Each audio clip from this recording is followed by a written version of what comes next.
So who has a better legacy? Who has a better legacy? Tyson Fury or Anthony Joshua? I think this is definitely a hard question to answer because both have had substantial impacts.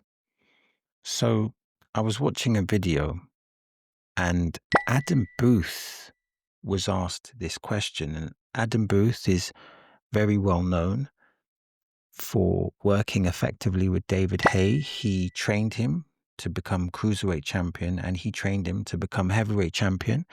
Adam Booth has a lot of credibility. He's also a really good communicator. And from his perspective, he felt that Tyson Fury has the better legacy. So he feels that Tyson Fury has the better legacy. But what's important is not only the outcome of what something but what's important is not only the outcome of what someone thinks, but why. Why do they think that?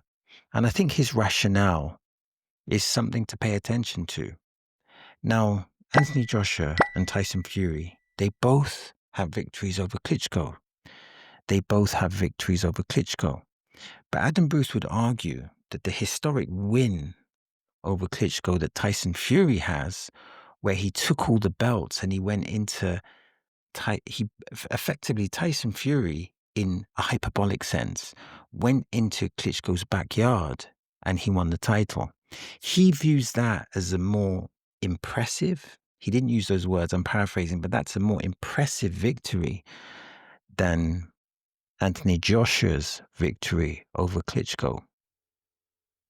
And I can understand that because Tyson Fury, when he beat Klitschko, I believe Klitschko was on an unbeaten run that had expanded for years and years and years.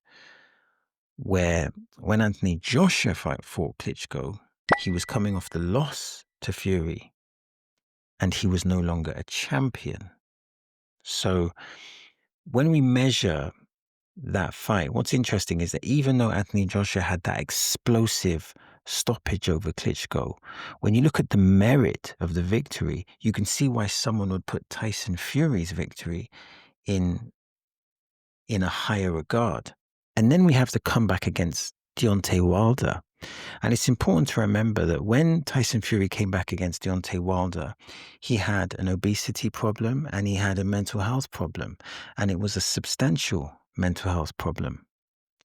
But even though he had these problems, he came back against Deontay Wilder, who at the time, the context of time is important because at the time he was considered one of the most feared punchers in boxing. He was considered one of the most feared punchers in boxing.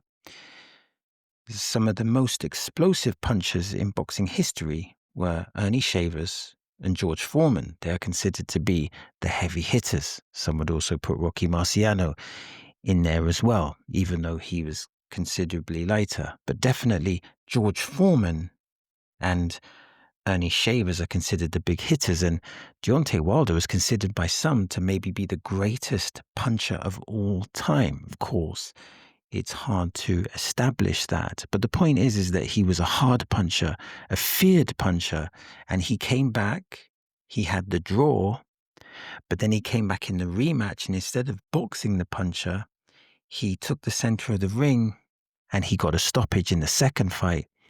And then he got another emphatic victory in the third fight. And those victories over Klitschko and Deontay Wilder are extremely significant. And I kind of agree with Adam Booth on that. So you can see why someone would rate Tyson Fury higher than Joshua, but at the same time, it's important to realize that Joshua, he had multiple belts, and he at one time, when he fought Klitschko, he had 4 belts. When he fought Usyk, when he fought Klitschko, that's different. When he fought Usyk, Anthony Joshua had 4 belts. So Anthony Joshua's credibility and Anthony Joshua's impact is not to be overlooked. He had a tremendous impact, particularly in the UK. But like Adam Booth has stated, Tyson Fury had that incredible victory over Klitschko. And it's incredible due to the context. The fight may not have been as exciting as the Anthony Joshua fight, but it was the context of fighting a champion that had reigned for so long. And then you had that great story of coming back from the mental health issues, the obesity issues, and then beating the most feared puncher. So I think there's this consensus that Tyson Fury has had the better legacy, but they both have great legacies. Let's put some respect on Anthony Joshua's name. He's a 2-time heavyweight champion. That needs to be respected. And he's come back from adversity and he's delivered. He's delivered the goods on multiple occasions. But then there's another question. And that question is, did Anthony Joshua have the bigger cultural impact? Or who made the bigger cultural impact? Or did Tyson Fury have the bigger cultural impact? And when we look at cultural impact from the Anthony Joshua perspective, we have the gold medal. Huge. The gold medal. That's a huge achievement. And in a sense, in every sense, Anthony Joshua was a cultural icon within the UK. His good looks and his fighting, his effective fighting, landed him sponsorships with Under Armour, Jaguar, and Hugo Boss. And he's been on magazine covers and has been embraced, not just within boxing, but he was also embraced outside boxing by the boxing public, particularly by the British public. Could you consider Anthony Joshua like Frank Bruno? Because Frank Bruno at one time was like Britain's most loved boxer. He was adored by the British public. And I think Anthony Joshua was also adored by the British public. And if you take a period of 2016 to 2019, Joshua was undoubtedly the British face of boxing. Look at it like this. When he fought Klitschko, which was a spectacular fight, both men on the canvas, he did it at Wembley Stadium, which had a capacity of 90,000. So that in itself shows the impact of Anthony Joshua.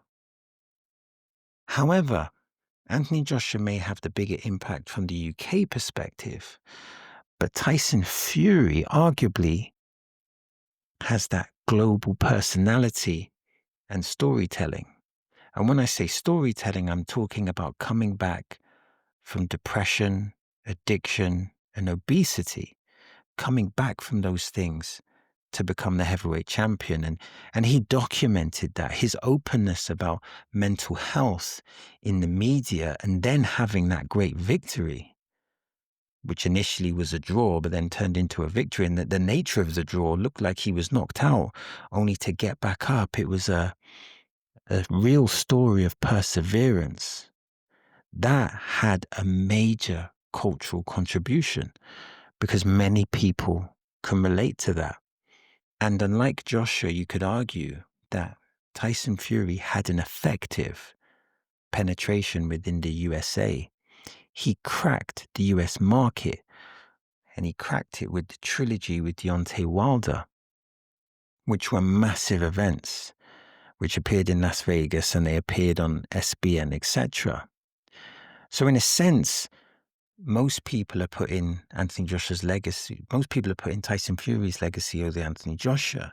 But when we talk about cultural impact, from the UK perspective, I think Anthony Joshua wins that. But from a global perspective, that's much more contested. And I would also argue that Anthony Joshua isn't just popular in the UK. He has a global brand, a global presence. We're just arguing which one is more. Here's another thing to consider, right? Number one, who wins the fight? And number two, what would happen? Would the outcome change the nature of their legacies? So if people feel that Tyson Fury has a better legacy than Anthony Joshua, then what happens if Anthony Joshua beats Tyson Fury? And when we look at the value exchange of that fight. Clearly, there's massive economic value. Even today, there's massive economic value in an Anthony Joshua fight versus Tyson Fury.